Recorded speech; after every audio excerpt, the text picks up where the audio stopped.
Under the Scope. Hey folks, welcome back to Under the Scope. We got another movie review for you. And today we just got out of a screening of the brand new Michael Bay produced Teenage Mutant Ninja Turtles. Have you heard of them? You may have heard of them. They've been around for a while. Yeah, I just heard of them today. You just heard of them today? No, Well, then this is a whole new thing for you. So this is an update, or this is a film based off of a cartoon, based off of a comic book. The Ninja Turtles. And if you're not familiar with who they are, they're basically turtles who are experimented on, and they turn into human-sized or larger, in this case. 6 to 7 to 8 foot. They're gigantic humanoid turtles that acquire ninja abilities and also comedic personalities. Yes. That's basically all you need to know. The movie. The actual comic, they were in an accident. They were turtles, and they got pet turtles that got hit with toxic ooze, and they were raised in the sewer. None of that matters because we're talking about the movie. Yes. I'm Jared. This is my guest host, Earl. So, in our current incarnation, this is, as you put it earlier, the April O'Neil story, apparently. Yeah. April O'Neil, played by Megan Fox. Who has no red hair at all. No. She wears a yellow leather jacket instead of a jumpsuit, but I'll allow it. That's fine. Then it kind of becomes a red jacket. She has a cameraman partner played by Will Arnett. I could not remember the name of him. It wasn't Casey Jones, I know that. Casey Jones. You have the Titan of Industry, William Fichtner. You have a bunch of people who did voices for the Turtles. Only one I remember is Johnny Knoxville. I was trying to figure out Splinter's voice. I was just like, I know that. But he sounded so young to be Splinter. He's like, hey, everybody, don't go outside. I think the voice casting was a little weird, in my opinion. Yeah. But I first and foremost, I know this film is not for me and not for our age group. It's definitely targeted at a younger audience. So. But even right now, there's an actual cartoon on, and it has nothing to do with that. Yeah. So you're wondering if little kid. We heard a little kid in the lobby. She thought it was awesome. But it's just like it. Yeah, we're going back. Let's go back to the April O'Neil story. The film focuses on April O'Neil and her struggle. It's just like, who cares? She's a TV reporter who really wants to tackle hard news, but is kind of stuck doing cream puff stories. Soda head. She's talking about how to lose 10 pounds. But yet she still wants to follow these cases. And apparently New York has been under the thumb of the Foot Clan for a while now. And there's a crime spree going on, and nobody knows how to stop it. But apparently there's a vigilante out there who is fighting against them. And this vigilante, it was funny in the beginning of the film, because they had, as all these films have fight scenes in the trucking area where they have the giant trailer traps. Yes. Apparently one turtle has the ability to punch one, flying through the air. This strength disappears as the film goes on. Yeah, so we'll talk about that a little bit. Strength. Yeah, so basically, she witnesses kind of this shadowy figure who is this vigilante, and she starts to pursue the story on her own. Eventually, she ends up coming across the entirety of our quartet of turtles, who basically call themselves Teenage Mutant Ninja Turtles, though not necessarily in that order. Yeah, anything mentioned to any cartoon or reference is always done. What are they? Some stupid heroes in a half shell? Right. Stupid, get it? So long story short, it turns out that these are her pet turtles from her childhood. And her dad was a scientist. Her dad was a scientist. Experimenting on them. Yes. And she thought they were lost in a fire, but no. She saved them from the fire and shoved them into the sewer because that's what you do with turtles. You save. And she had forgotten all about this. Because, when they show the footage of her as a little girl, the turtle, headbutting and cracking glass. And apparently this is just like something you don't remember. What we're saying is they did that annoying thing where everything is connected. Yes, they followed the blueprint of '89 Batman like you would not believe. Will Arnett playing the Robert Wool character. Yeah. And Kim Basinger as Megan Fox is now Kim Basinger. So you've got Shredder. Shredder's in there, and he's sort of a generic. Everything is generic in this movie. Except April O'Neil. They make sure you understand her character from every possible angle and her motivations and etc. Shredder is sort of a souped-up cybernetic version of Shredder now. He's got some sort of robot-enhanced armor. Yeah, if you've played Soul Calibur and you played the little samurai robot, what is it? What's the? I don't know. Yeah, if you played, and he moves like it too. There's a little thing where he spins around and then the leg comes back and then he spins around. I'm waiting for a little flag to pop up, and then there's Soul Calibur. So anyway, there's a kind of a generic bad guy plot to inflict damage on the city of New York. Oh, the classic, we're going to spread a gas, and then my company will come up with the cure. And the cure is your mutant ninja blood. You got a lot to say about this. It was just... So, yeah. That's your basic plot. Let's talk about let's talk about this film. Let's break it down. I'm going to talk about the script first and foremost. All right, let's have it. This is a very uninspired, boring, bland, by-the-numbers, predictable script. The dialogue is uninspired. It's not clever. It's not interesting. The jokes are obvious and broad. There were younger people in the crowd were yucking it up. They enjoyed it. They especially loved the characterization of Michelangelo as sort of a surfer dude bro. Yeah, type. I mean, they kept the. I mean, I was surprised the Turtles actually kept as much as, they didn't go too far. I was waiting for them to really do vulgar jokes since it was a Michael Bay production. Yeah, I'm coming off Bay Formers, where it was just sickeningly vulgar, but I would be okay taking my son to. There was a fart joke early on, but I mean that's whatever. You see fart jokes all the time. But a fart joke's fine in a kid's film. So the jokes aren't offensive in and of themselves. They're just kind of there, and they're not clever or interesting. Yeah. Or it's almost like nothing new. I mean, to me this is my impression of the film. It's kind of it's a movie based off of a cartoon, based off of a comic book, and it has none of the real fun and charm of the cartoon series, and it has none of the grit and originality of the comic book. It's sort of a distillation of its source material into something that is less than the source. And Michael Bay's stink is all over this. Well, yeah. Well, it comes even though he didn't direct it, his style is all over it. It's because it comes from the production company of Platinum Dunes. Platinum Dunes brought you the wonderful remakes of Friday the 13th, Nightmare on Elm Street, and Texas Chainsaw Massacre, just to show you how terrible that production company is. And it was the director of Texas Chainsaw Massacre, the remake, who directed this film. I'm already blanking on his name, but you can look that up for yourself. John Little. It starts with an L. Anyway, starts with an L. Yeah, he did like Battle for Los Angeles. He did Wrath of the Titans. So both of it, sort of in the ballpark of the kind of stuff that he's up for. He's definitely, I'm sure, a competent action director, but. I will say in favor, there was one really good action sequence toward the end of the film where they were going down the mountain. I mean, granted, I don't know the layout of New York City, but I'm pretty sure there are no gigantic mountains in New York City. I'm sure it was upstate New York. This film sort of transitioned between rainy New York and Winterland, snowy, mountainy countryside with no real delineation at all. It's like we need to go to the winter zone. That's where the bad guy is. I would argue that was a terrible action sequence. Well, okay, in and of itself as an action sequence, it was fine. Right. But I tell you, when I think of Ninja Turtles, the last thing I think of is elaborate car chase down a mountainside. I agree with that. I'll agree with. I mean, I will say out of Michael Bay films, since he started, raping the childhood toy line, this was probably the most coherent of the films.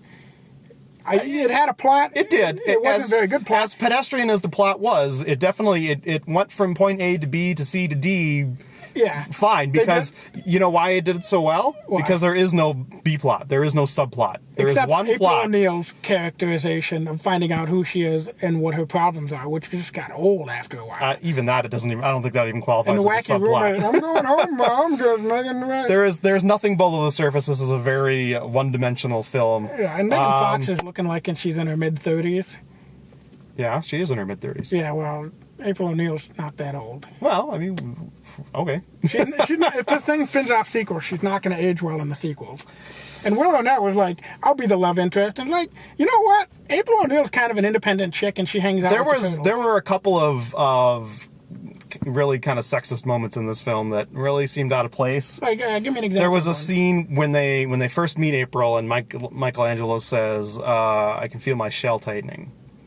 I'm like, oh. I guess I didn't catch that. Made me grow. That's like the humor right there. And then there was a shot where April O'Neil's leaning out the truck window to get some footage, and we get a butt shot, and Will Arnett character just, You're doing fine! Makes a comment, and it's like, oh, you just groan. But it's it doesn't have any place. I mean, it's not like the worst offense ever, but it's just there's no place in this type of movie. I genuinely thought like the Turtles were going to be like, as in most Michael Bay films, if it's a CGI character, becomes severely overly racist, but they didn't. The only thing that was really offensive was probably Donatello's character, who's my favorite. But no, they said, well, we heard Donatello works on machines. He must be a nerd. Let's give him these giant cartoon glasses. Perfect segue. I wanted to talk about the production design and the character design a little bit. Oh, let's have it. To me, this feels like the Transformers series, and this is why I say Michael Bay's stink is all over it, because everything is so over-designed. These characters are, I mean, I understand wanting to give each turtle its sort of distinct personality and distinct look,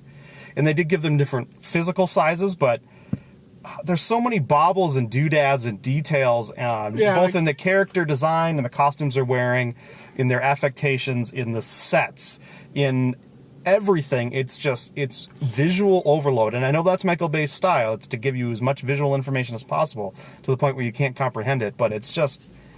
I mean, it's overdone. Michelangelo's got like this shell necklace and glasses hanging off and buttons on the side. And he's got a rocket shskateboard and the shell, and you don't even really get a good look at it. All all of a sudden you see somebody in the dark shooting off. It's too much stuff. And like April O'Neil was like actually the most bland out of all of us. She just had a slightly yellow jacket. My problem is that, and they also scale them up to be gigantic. They're over 6 feet tall. Raphael's got to be like 6'5", 7 feet. He's humongous. Yeah, and I mean their arms. I mean it's like pretty much they said, what's great? The Hulk. Kids love the Hulk. Let's take the Hulk and put a shell on him. And there you go. It feels like they've tried to like scale them up to be superheroes, and that they're trying to put them. Even the battle sequence at the end felt like a superhero out of a Marvel film, kind of a set piece like that.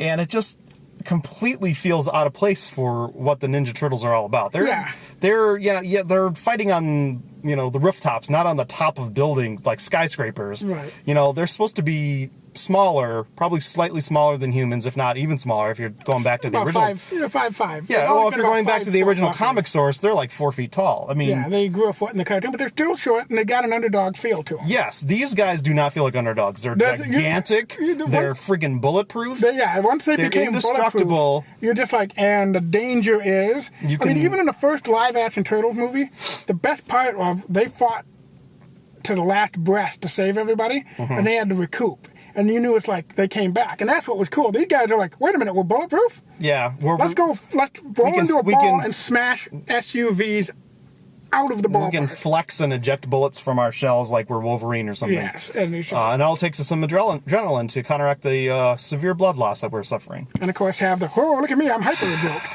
But going back to Donatello real quick, They gave him these giant nerd glasses, and, of course, they made him talk like, okay, guys, here we go. And they even did a slow-motion Revenge of the Nerds laugh with him. Yeah, everyone they're all, in an effort to make them distinct and interesting, they made them caricatures and kind of boring. Yeah. In my opinion. And then Johnny Knoxville, I don't have a problem with him, but he just can't capture the leadership quality of Leonardo. I didn't really buy any of the voice acting. I thought it was really forced. It was forced. Yeah, it's like they were directed to act in a certain way. They want the Coreys to come back. Yeah, look, I liked the 1990 film. I thought it was really well done. They captured it right. So anyway, and some ninja fighting would have been nice. There's maybe a couple of moments where they slightly actually use martial arts. Yeah, it was a lot of just a lot of flying around, a lot of acrobatics. And just smashing things. Just a lot of smashing things, a lot of noise, a lot of visual stimulus. And then Splinter, I don't even think they all call him Splinter, they call him Sensei through the whole thing.